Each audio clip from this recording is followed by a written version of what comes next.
Giêsu này cần ôm gió cầu lũ bên xa nhìn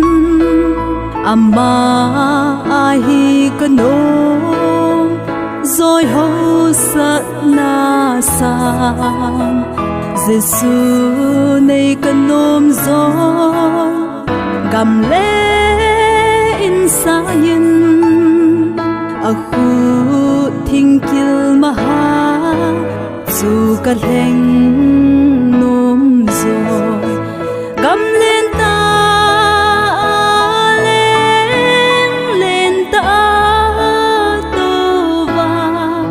se na so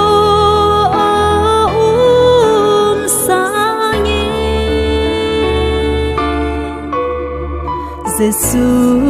này cần ôm gió thiền đắng gió sẽ sang lấy sẽ